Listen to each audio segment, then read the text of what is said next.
Yeah, I mean, just like when I always do the other interviews, I always keep them very informal and relaxed. So, please be yourself and let's have fun. But most of my focus with this and why I wanted so badly to talk to you is, I mean, I want to share with people what we do as journalists, and try to help people understand, the role that we play in society, what we're supposed to be doing.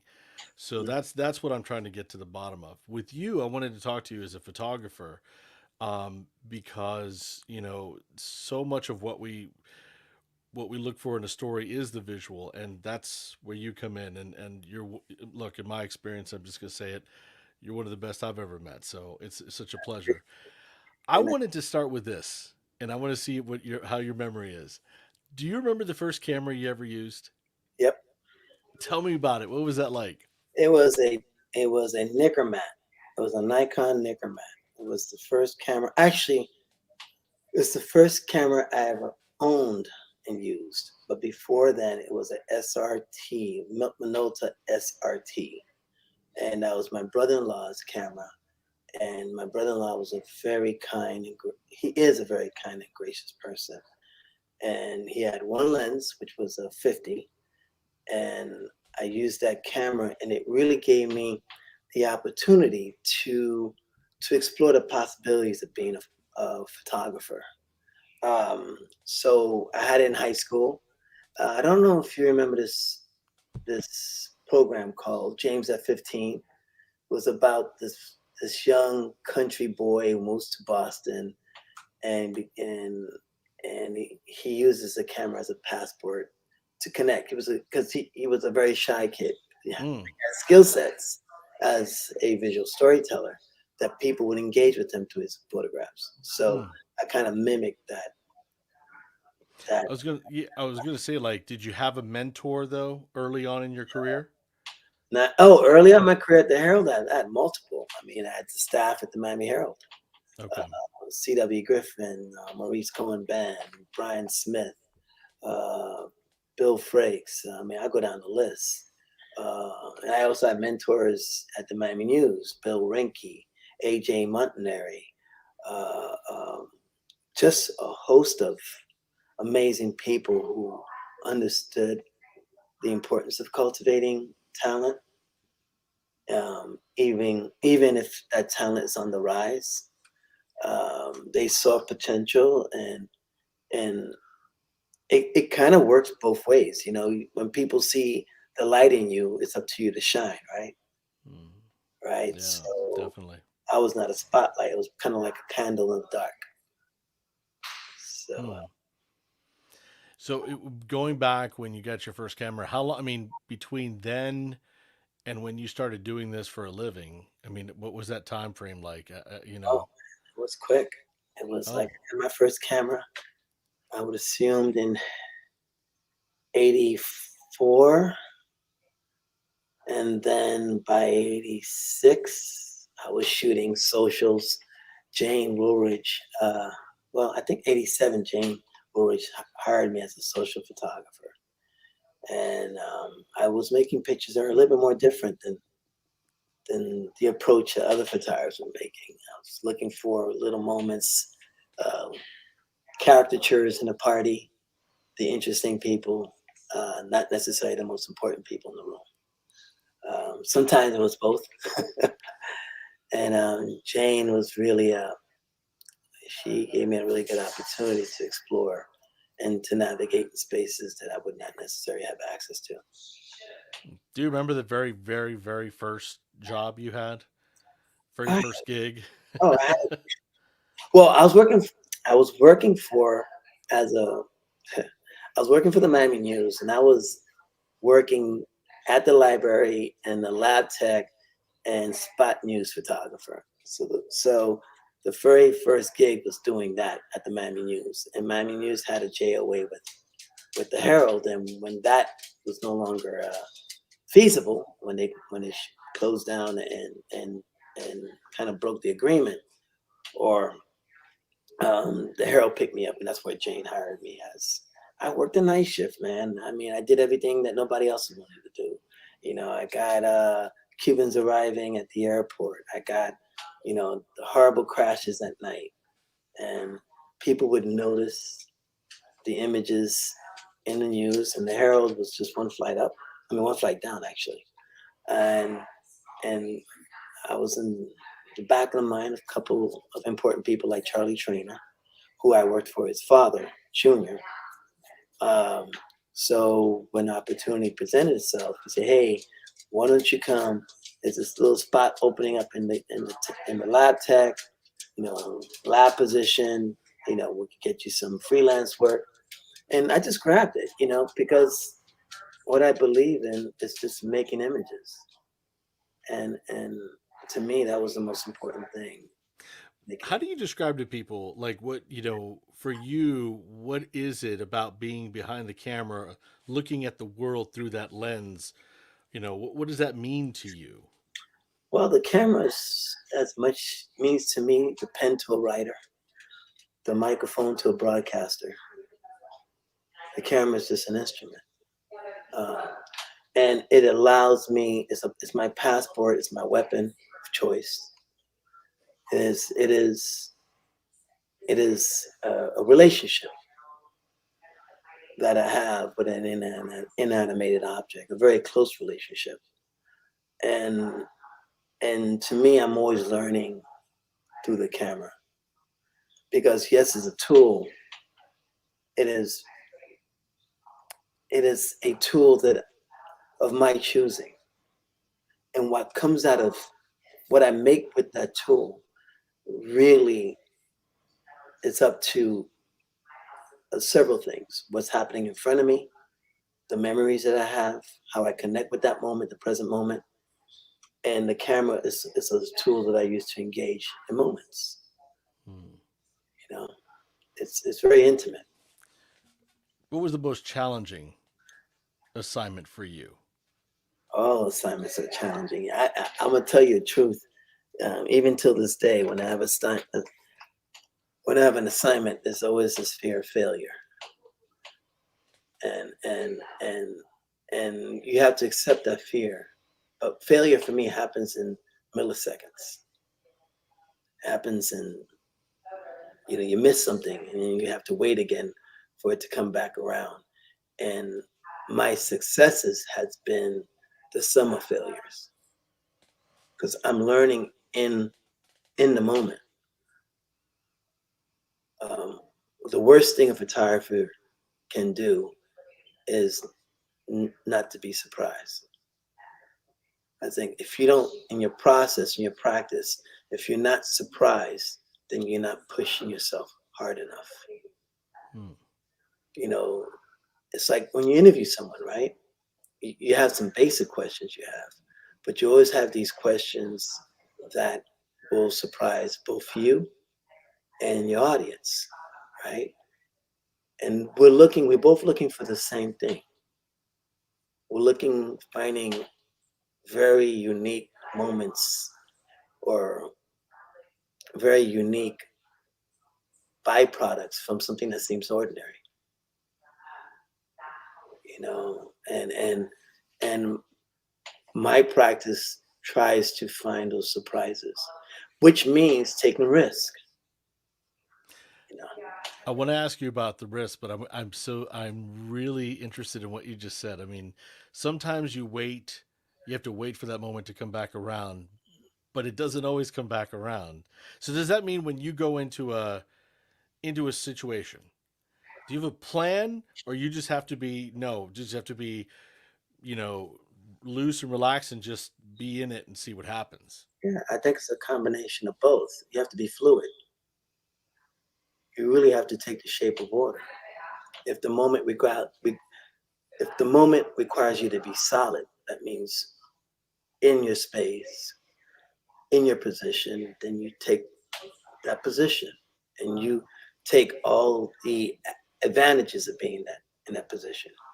If the moment requires you to be more fluid, that means you come in and you kind of flow through it, then you use that.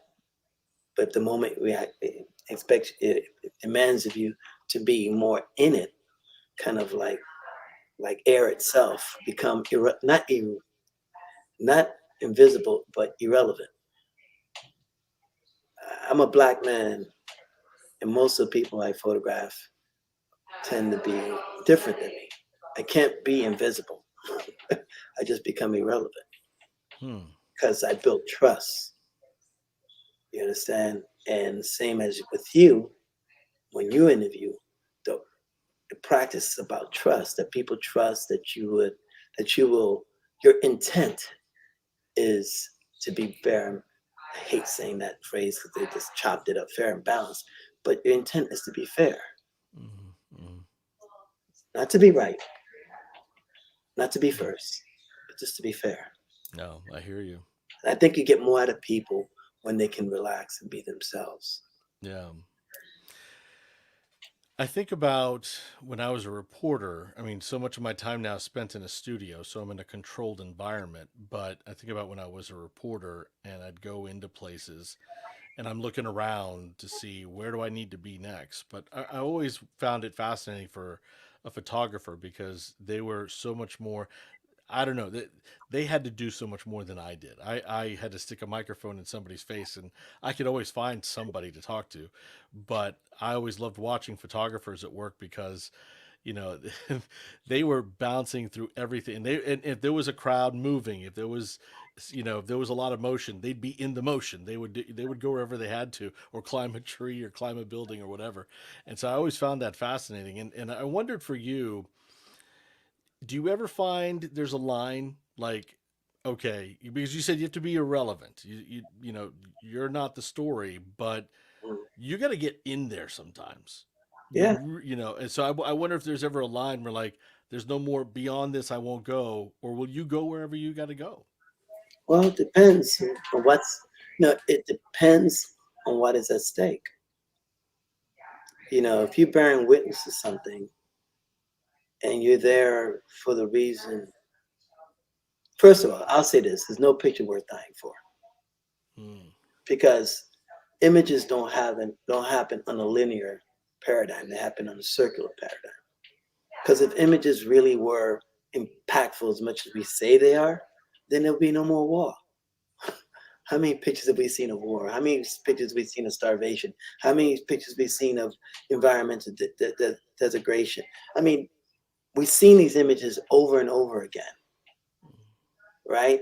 So, in my practice, I'm not trying to change the world. I'm trying to change people's ideas. I'm trying to introduce them or engage them in a place where they're at, right? So, how far I'm willing to go is how more important is that engagement. I'm not going to go to the KKK rally and expect them to love me. That's not my intent. You meet people where they're at, Yeah. you know. And as a visual storyteller, which I think you are and I am, my tool again is the camera. Your tool is the microphone or the pen or the ear, right? Mm-hmm. Um, we meet people where they're at, and we allow them to. We are allowed to retell their stories.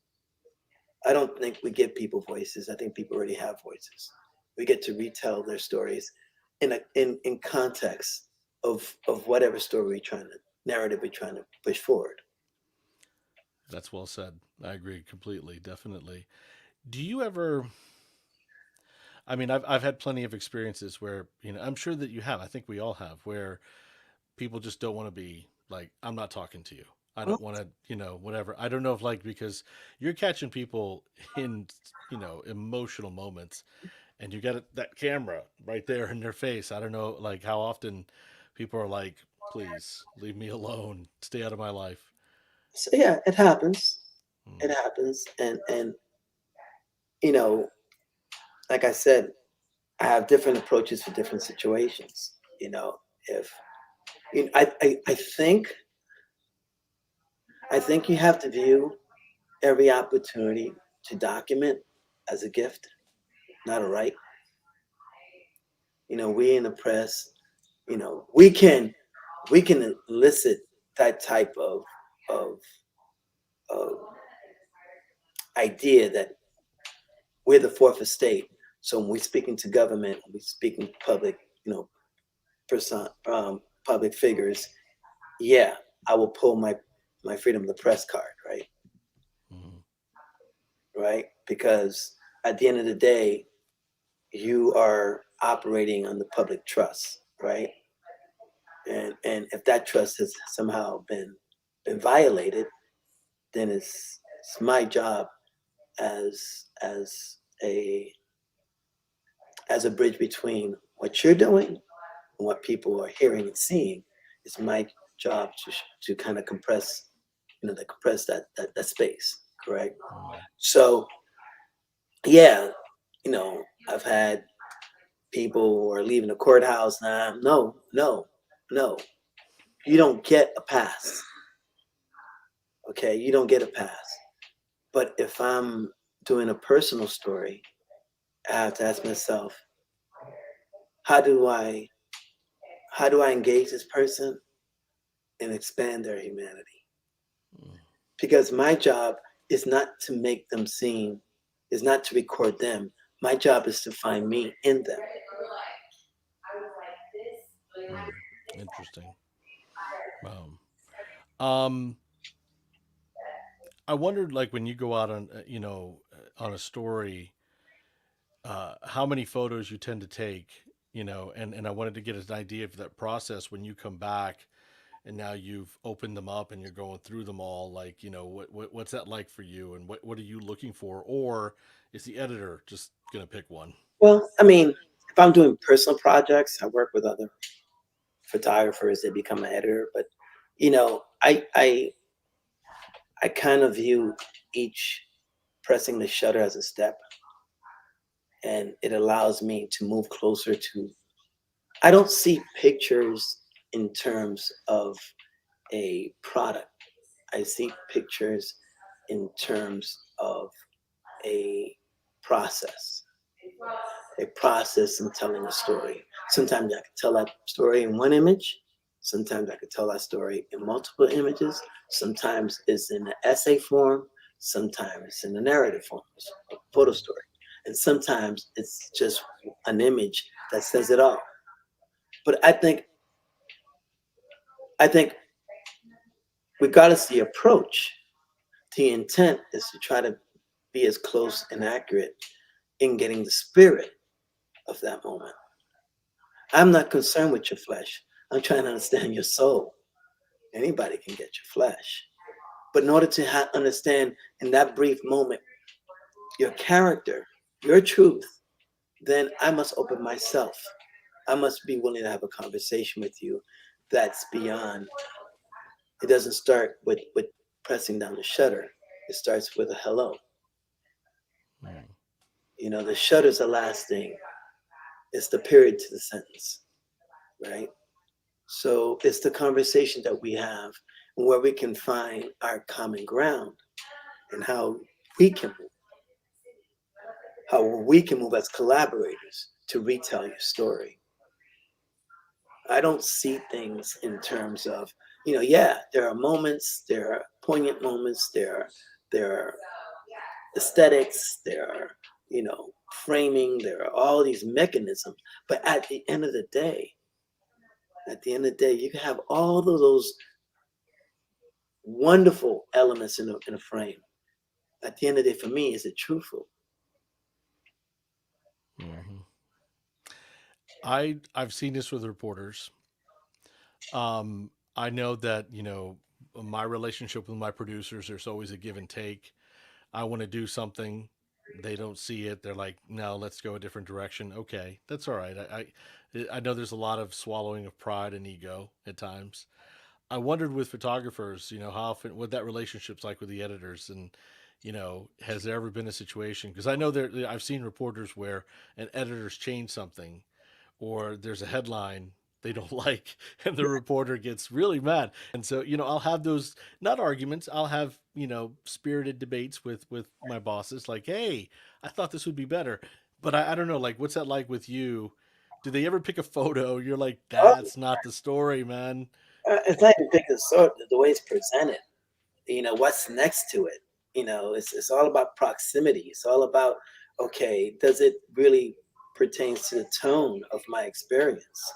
A lot of times, some writers see photographers as illustrators, and some photographers see writers as fillers. And I don't I see photographers and writers and editors as fingers to a fist. And if our intent is to be fair, if our intent is to retell, if our intent is to put the reader in our shoes, then we should all work for the same cause. And I think as photographers, writers, and editors, we need to find that common ground so that we move like fingers to a fist. Hmm. And that's a process. Sometimes it works, and sometimes you have to fight. Sometimes like Peter, like Teddy Pendergrass says, you just gotta let it go and take the TKO. Just let it go. All right, because not every fight has to be war. That's true. You know what I No, mean? no. I've learned that one the hard way over time, without a doubt. You've been in the business a while, and what's really fascinating is you've had the chance to see how this industry is changing. And I want to focus on your industry, the newspaper business.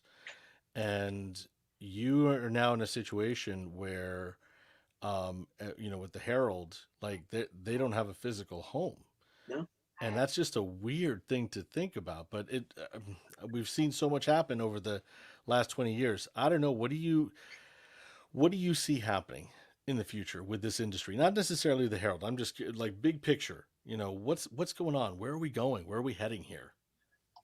our newsroom has to be in the streets. Our newsroom has to be in City Hall. Our newsroom has to be in local hospitals, local institutions. We have to get out of our own way. Yes, it's great to have a place to go to and and hash all these great ideas out, right? That's amazing. I think that's important because it kind of feeds this collegiate and fellowship. That's important, because we all are sometimes we are in the trenches together, and having that proximity to another photographer, another writer, another editor is amazing. But at the same time, what's more important, I'll give up the space for increasing our ability to listen to each other. And I think our ability to listen has increased. We could text, we could use we could use various different devices and platforms to make quick decisions on the fly. Again, we need to be a shape of water because the world is not moving. It always moved fast. Is now we have the ability to even try to keep up with it. No. And in 30-year plus in this business, people go, well, you went from shooting negatives to a digital platform, but the camera is not between my fingers, between my ears. The main instrument that I use is my intellect. You understand? Because I can what makes photography so relevant is the compression of past, present, and future. Mm. Great writing has the ability to do that. It draws from your memory, it puts you in the place, and it gives you a, the narrative, a place to go. And sometimes that place we're going is questionable. But we can't live in fear, because the act of bravery has to have the presence of fear. You may have answered my next question because I was wondering, your line of work. What's interesting is that I don't know if it's changed. Like, I think about, yeah, the technology's changed for me, like in a radio studio, the kind of equipment we use. And so much, we went from the old days where we had the old reels with Right. tape, Tape. and, we would tape ourselves on tape, and now everything's digital. But the microphone is still a microphone. Right. I wondered with the camera, since now you've gone from film to digital, and I don't know if the technology's gotten so much different or better that that's changed the way you do things. I don't know. I think the technology has been an equalizer. It allowed people to, to produce images, quality images at a certain level, but it doesn't really, it doesn't address the reason why that creativity occurs. I think those things, those individual experiences, those elements of storytelling, the variables are still the same: timing, relationship, and outcome, right? So when you approach a story, and if you have a lot of time, you can kind of produce a better product. But if you have time with no resource, then you're back to square one. Or you have resources but no time, you're back to square one. We're constantly trying to navigate things that we cannot predict. And if we're in the business of trying to be fortune tellers, then we're not taking risk. Hmm. That we have to be better listeners. And as we become better listeners, then we tell more full, then we retell fuller stories. You know, I know in radio, sound is so important. You're talking about the beach and you can hear a seagull in the background. You know, you can hear the rustling of the wind. You can hear the shore crashing. The idea, we need to put people in places where they're comfortable and where they're not comfortable. And they need to navigate between those spaces very, very fluidly. Hmm. I need to take someone somewhere that may seem foreign, but a certain element makes it familiar to them. You know what I'm saying? So it's the technology doesn't give you that. It's the experience, the intent, and the dedication that brings that. And that cannot be bought at B&H. That there's no app for that. Okay? There's no app. You gotta put in the time, you gotta put in the work, and you gotta be able to listen. And you gotta be people fearless. No, you have to have fear and you have to act in spite of it. Yeah, I've always doubted anybody who's ever told me they were fearless. I've always had a hard time believing that. Let me finish with this, Carl. The other thing too I know about you is that you're an amazing artist, and I know that you this is your line of work, but at the same time, you are dedicating yourself to a lot of other fun projects and interesting projects. And I wondered for you, maybe it's all the same, or are they separate? And do you view them differently? Do you view storytelling as a journalist, a photojournalist, differently than you do as a photo artist? Well, my art is photojournalism, so I don't separate the two. Hmm. I produce contemporary art instantly. I don't, you know, I'm not a, I'm not coming into a scene with some.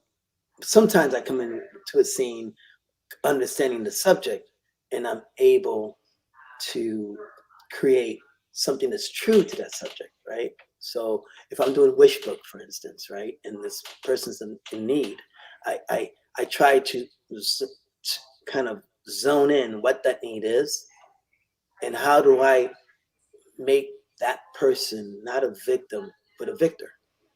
Hmm. You know what I'm saying? So the art of photojournalism is not in the product, but it's in the process. That's why it's artful. Hmm. And for me, when I when I'm collaborating, there's three collaborators in a photograph, right? There's the author, the photographer, there's the subject, and there's the reader or the viewer. Because photographs, all they are, all of their sentences, their phrases, their novels, their chapters, but they're part of that our first language, our visual language. All art stems from our understanding of the visual language. A great writer puts you in that place, uses words to convey not only ideas, but to draw up memories. or to allow people to explore. When you hear something amazing in the radio and you can't turn off, you can't turn off your car and you captivated because you have now allowed yourself to travel. Hmm. And all artists we are like tour guides in time. We take our audience with us. And this is where the trust comes in. And I think being a journalist is such an amazing art form. All of it, from editing to writing to multimedia, is such an amazing art form because we allow to bring people along on this amazing ride. And that to me is magical. That's a fascinating way to look at what we do, and maybe that's a new way to, communicate that to the audiences, because I think the audiences may think of us, they'll judge us, they always have, and that's okay. But I That's, think maybe, I hope that I get them to understand what we're here to do, and maybe that's an interesting way of looking at it, as artists. yeah, I mean, look, there's over what 4.6 billion images made a day. One Wow. second. Hey, can you get that door? There's 4.6 billion pictures made a day. So people understand your first language is the visual language. Mm, You understand? That's the language. Everybody on this planet is bilingual. Everybody on this planet. Your first language is the visual language, then you learn to read and write. yeah, Okay? that's And true. Yeah. we operate, journalists, artists, we operate on mastering that primary language and taking that language. I make pictures and people from China understand it. They may not understand it fully, but they understand the humanity of the images. Our job is to make people see themselves in our work. I like that. And if we can't do that, then we will die like the dinosaurs. The meteor that's going to hit us is our inability to do that. Mm, that's well put. I like that. Carl, I always love talking to you, man. Likewise, Thank you for sharing with me today, and I appreciate having you on the reporter studio, man. anytime, just ring the bell. You got it. All All right, right. let me hold on one second here. I'm going to stop the broadcast, but let me also